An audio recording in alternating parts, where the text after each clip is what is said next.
Impilo yami yonke angiboni ukuthi kukhona okangehlukanisa noJesu. Siyabongana namhlanje ngithobela umkhokheli balapha ekhaya. Ngithobela abafundisi.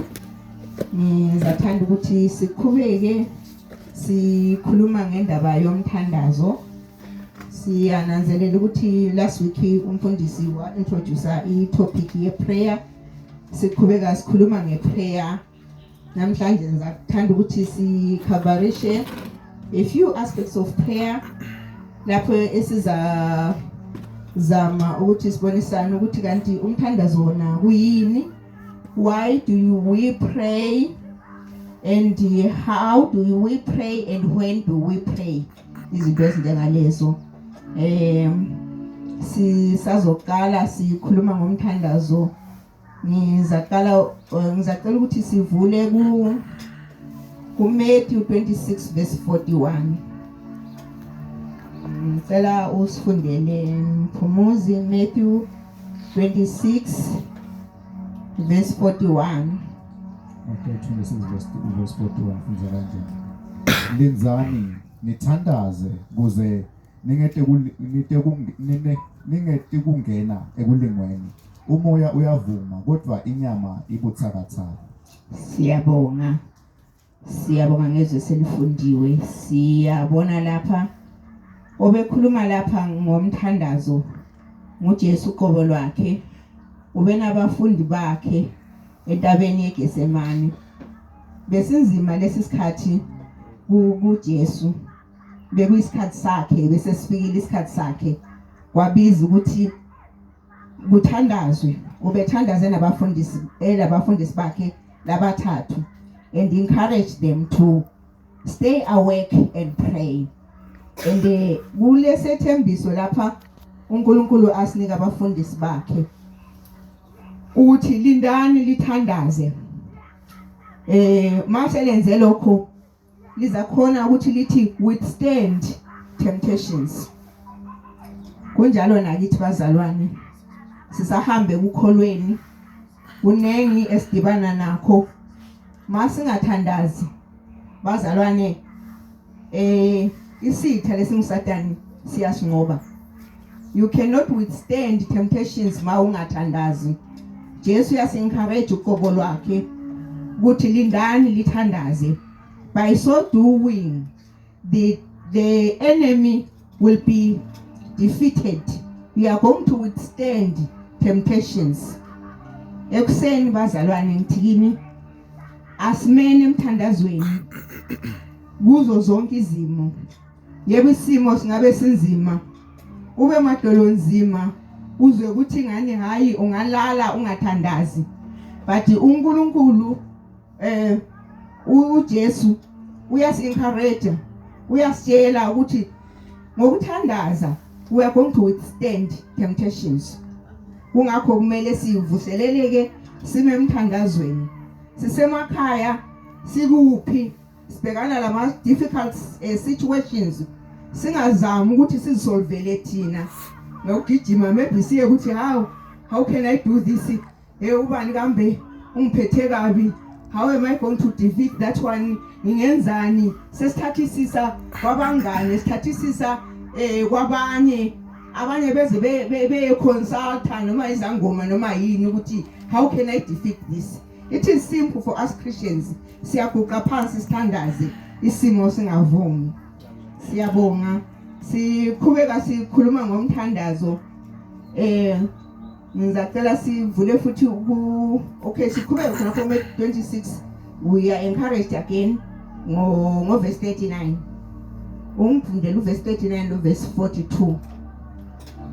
Verse 39. Yes. Yena waqhubeka libangana wawa phansi ngebuso athandaza athi, Babe, nakungenteka yendlulise kimi lenzebe yelusizi, kepha hayi ngekufisa kwami kodwa kuye ngithando yakho. Verse 42.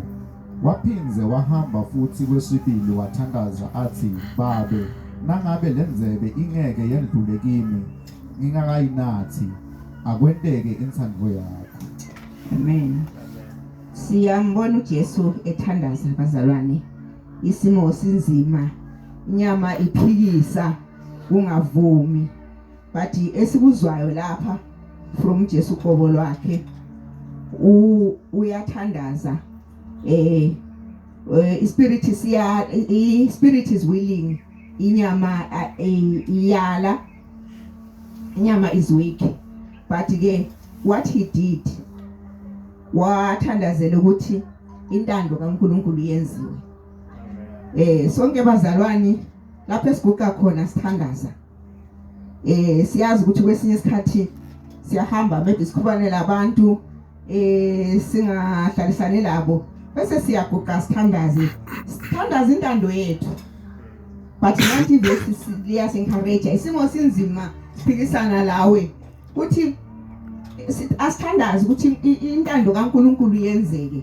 Akhona ama situations oyabubona ukuthi hey lawa ama situation ayaphikisa, angathi vele ungathandaza ukuthi hayi uNkulunkulu umuntu lo hayi mina vele akangiphathanga kuhle and upray ukuthi maybe okubi kwenzeke kuye, but uNkulunkulu uthi siyazi ukuthi intando kaNkulunkulu will never agree ukuthi into eyenzeke komunye umuntu. uNkulunkulu encourage ukuthi yakhe intando yenzeke. Amen. Intando kaNkulunkulu yenzeke ngazo zonke izikhathi. Amen. Yebo, siyambona uNkulunkulu uqobo lwakhe eguqa phansi ethandaze siwa ngobuso bese kunzima, but wathi isifiso sikaNkulunkulu asenzeke kulesakho. Mase sahamba ekukholweni sithandaze senze intando kaNkulunkulu in all situations. Ngiyazi ukuthi kukhona ama situations angeke angasiphathi kahle, kwezinye indawo kusemsebenzini, kwezinye indawo kusesikolweni, baphathi lani, but you should pray for umphathi nalo ongakuphathanga kahle. Umthandazeli ukuthi uNkulunkulu amhawukele akwazi ukuthi akuphathe kahle. Umthandazeli ukuthi uNkulunkulu amhawukele ukuthi maybe ahole ngendlela engcono elobuNkulunkulu. Uthandazele njalo ukuphenduka kwakhe. Kukhona kwesinye isikhathi ungathola ukuthi umuntu uyambona ukuthi hayi vele akaphili indlela lobuNkulunkulu phakathi, uphila indlela ebheke eceleni, but kudinga thina amakholwa ukuthi sithi intercede, stand in the gap. And how do we stand in the gap? Ngokuthandaza izinto ziyenzeka. Amen. Yebo, sisaqhubeka sifunda izwi likaNkulunkulu. Sicela sifunde kuJames 5 verse 16.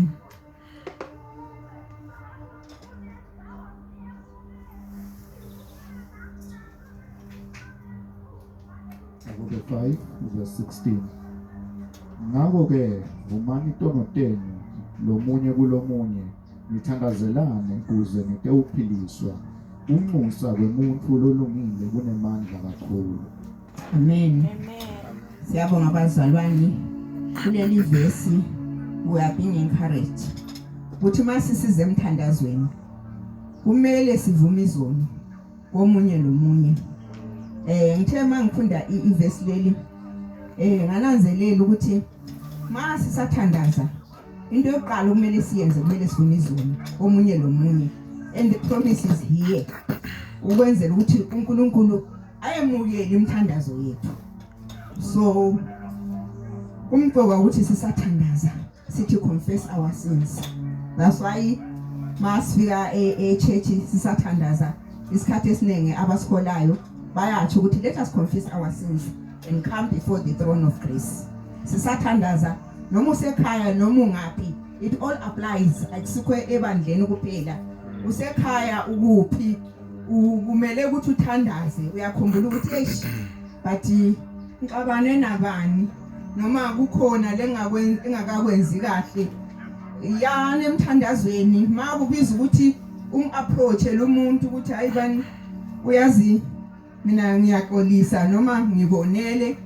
Ngiyakhumbula one time uMambhebhe uke wasithumayeza ngokuthi kumele sithi sikolele in all situations. Yeah, lalapha mangabe ubona ukuthi maybe ngimonile umuntu noma ungonile, I want to pray. Or the first thing we have to do, confess your sins noma umxolele, and then come before God uclean. You know that umthandazo wakho uzazwakala njalo uNkulunkulu akuphendule ngoba isikhathi esiningi siyathandaza thina sithandaze ekugcineni kwakho konke sithi thina uNkulunkulu akaphenduli, we are tired. But kumele sikunanzelele bazalwane ukuthi how do we pray and when do we pray? Kumele siconfess izono zethu. Siphiwe sibe sesithi come before God. uNkulunkulu uyasilalela, uyasizwa ngaso sonke isikhathi. And khona lapho ku verse 16 kukhona futhi ukuthi we pray siyathandaza sisebunzimeni siyathandaza nama ngabe kumnandi. We pray in all situations. Yes. Sikhubeka njalo ngicela sifunde kuMark 9 verse 29. Lapho sizathola any reason ukuthi why do we pray. Mark 9 verse 29. Wabaphendula Jesu wathi, lolu hlobo lolu aluphumi ngalutho lolunye ngaphandle kwemkhuleko nekuzila kuhle. Amen. Siyananzelela lapha istory lesi eBhayibhelini ukuthi bengabafundisi sebephiwe amandla nguJesu wabathuma ukuthi bayothandaza. Besathandaza badibana lomunye le evil spirit babathe bayamthandazela ispirit sala ukuphuma. But uJesu yabayala lapho ukuthi okwenza ukuthi ispirit lesi singaphumi bekudinga ukuthi nithi fast, pray and fast before you cast out the evil spirit. Kwesinye isikhathi siyananzelela ukuthi it is not only prayer ukuthi sonke isikhathi sibuke phansi siyathandaza akhona ama situations ukuthi kumele sifaste ukuthi uNkulunkulu aze athini asilalele. Kumele sibuke phansi sifaste, and by fasting manengi ama methods of fasting. Sifaste ukuze ukuthi uNkulunkulu athini asizwe. Siyabe sifastile sizile ukudla singanathi sibhekisa amehlo ethu entabeni lenguJehova ukuze uNkulunkulu asilalele. Ku Ephesians 6 verse 18 ngicela usifundele futhi sikhobeka sikhuluma ngomthandazo nokuthi sinqoba njani ngawo. Kuba seFeso 6 verse 18. Khulekani ngaso sonke isikhathi nikumoya ngekukhululeka konke nekuncenga. Nilenzele ngesineke sonke nangekunxusela labangcwele bonke. Amen. Bazalwane kuleli verse ngithe mangilifunda ngabona ukuthi lapha uNkulunkulu uyasifundisa ukuthi sisakhuleka we don't expect ama instant answers. Kuyabiza ukuthi sikhuleke and siphindelele njalo sizehlise futhi ebukhoneni bukaJehova ngaso sonke isikhathi. We should be praying in all occasions. We should be praying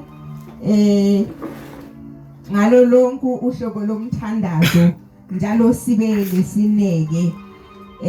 Ngizabekisa ukhona umama esimbonileyo ethandaza. Umfundisi uchumayele ngaye last week. Isikhuluma ngoHana uqobo lwakhe. I-situation kaHana, it was a situation la khona bakahlala lo mgcali wakhe. Yena bekangakayiphiwe inzalo uHana, but siyambona uHana eqhubeka ethandaza. Simo sisibi ehlekwa edelelwa. She prayed consistently.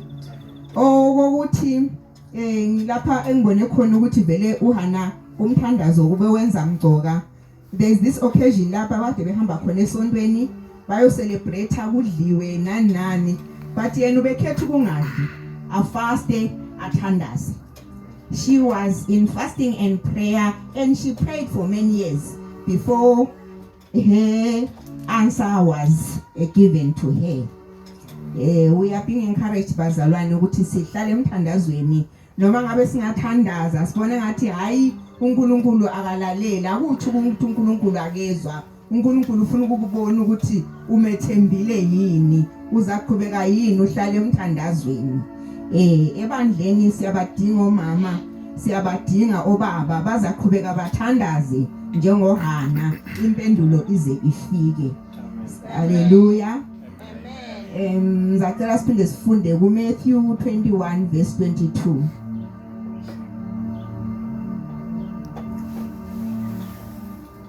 Matthew 21 verse 22. Yes. Konke lenyakucela ngekukhuleka nikholwa niyakwemukeliswa. Amen. Lapha isifundo esisifundayo ukuthi if we pray in belief we are going to get what we are praying for. Sifunda ukuthi asiphonga ukukhuleka nje sisendlulise. You pray and believe that what you have prayed for you will get. Ngaso sonke isikhathi kumele siulandelele umkhuleko wethu siulonde ngaso sonke isikhathi siyazi ukuthi konke esikukhulekelayo uNkulunkulu uzosinika. Phinde futhi la kuRomans 12 verse 12 siyafundiswa kakhulu futhi ngomthandazo. Ngicela usibalele Mpumuzi. Phokotani ethembeni nibeketele elusizini niqinisele njalo emthandazweni. Yes. I mentioned this before ukuthi lapha siphinde siyafundiswa ukuthi noma ngabe kunjani emthandazweni asiphumi singamaKristu sijabulile sisebunzimeni. Umthandazo is our number one weapon. Umthandazo silwa ngawo, umthandazo sithokoza ngawo ngaso sonke isikhathi siyathandaza, we intercede. Phinde futhi siyathathisisa kuJesu mangabe kukhona lesingakutholi kahle siguqa emthandazweni. Simbonile uDavida emandulo esilwa izimpi. Bekasithi mangabe ezokuyokulwa impi ubebuza kuJehova ukuthi should I pursue? Yebo, nathi sisathandaza sithatha ama decisions. Kufuna siguqe kuJehova sibuze ukuthi kambe le ndlela Nkosi lengithi ngiyayithatha ingiyo yini.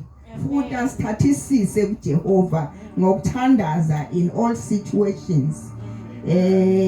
Ku Romans 8 verse 26 siza ngicela ungifundele Mpumuzi. Romans 6 verse 20 Roma 8 verse 26. Yes.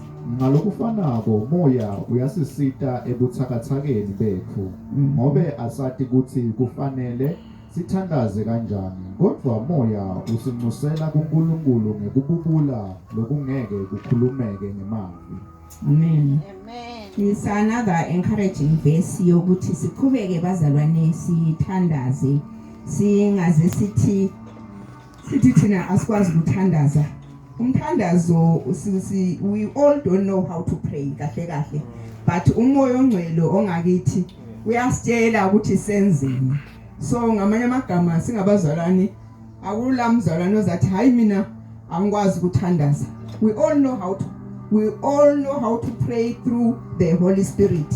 The Holy Spirit will lead us to pray and he will tell us how to pray. Ngokububula ngaso sonke isikhathi.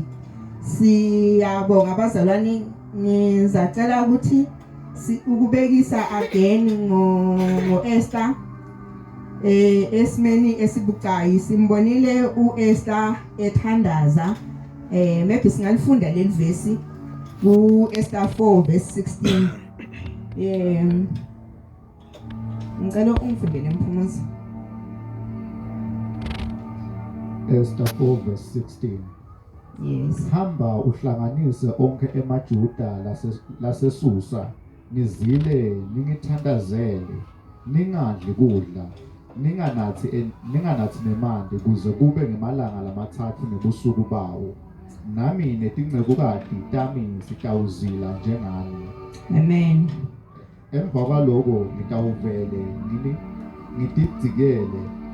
ngitidzikele ngingene enkosini noma lokho kuphambene nemthetho nangabe ngiyafa ngife kube kanye. Amen. Yes, siyambona uEsther lapha. uEsther indaba yakhe ngithemba siyayazi kaEsther lo Mordecai lo Haman. Mangabe silifunda iBhayibheli, uEsther ube ngqueen. uEsther ube ngqueen but ephinde elforeigner lapha ube liJew. Bese kuphasa umthetho lapho ukuthi hey ama-Jews wonke kumele abulawe. Bekuyi conflict ka Haman lo Mordecai, but as a result amaJuda onke agcina ese affected. Siyambona uEsther ehleli esihlalweni sokuba nguqueen, isimo sinzima. Wabiza ukuthi uEsther azehlise anxuse lamanye ama-Jews ukuthi ahlanganele laye esikhundleni sakhe engqueen. Akatshonga ukuthi zilani lithandaze. She involved herself as well. Wa involve even lezi sebenzi zakhe, and situation was a dire situation. In normal circumstances she was not supposed to approach the king. Kanti labanye ababengaphansi bebethi ayi Esther sithembe wena, mawungasafika ngenkosini wasinqengela wasishwelezela, we will all die. And she sacrificed her life. Ubengazi ukuthi lapha siya approach inkosi izafika ithini. Kodwa ke wazinikela 3 days esemthandazweni kanye lamanye ama-Jews, and she presented herself to God. Kwesinye isikhathi kuyabiza abazalwane ukuthi lama ngabe sokubiza ukuthi maybe we are going to die, sime emthandazweni sithi intercede. uNkulunkulu uyasitshintsha isimo, asikho isimo esinzima kuNkulunkulu. In this scenario kuthiwa incwadi bese zibhaliwe, signature yenkosi isikhona. Kwakuvele nje sokulindelwe nje ilanga lokuthi ama-Jews anjani abhubhiswe. So in whatever circumstances ongena kikho, don't give up. Ungathi no, it's too late. Awusengivele ngifile. Haya awusena ndaba. Christine akunjalo. You stand up, pray and fast and present yourself to God. Things will change. Ama-signatures ebesefakiwe, konke sekuhleliwe, sekumi ngomumo ukuthi lokhu kuzakwenzakala kanjani. Kodwa ngomthandazo isimo satshintsha. The tables turned around. Kwagcina kupersecute lo obefuna ukubulala amaJuda. Kunjalo bazalwane, umthandazo uyasiza in all situations. Kumnandi kukubi, let us not give up. Siyabonga ekseni ngikho lokho lami benguphathiswe inkosi ukuthi sikusharise, si-encourage abazalwane ukuthi in all circumstances emthandazweni siyama. Yabonga. Amen.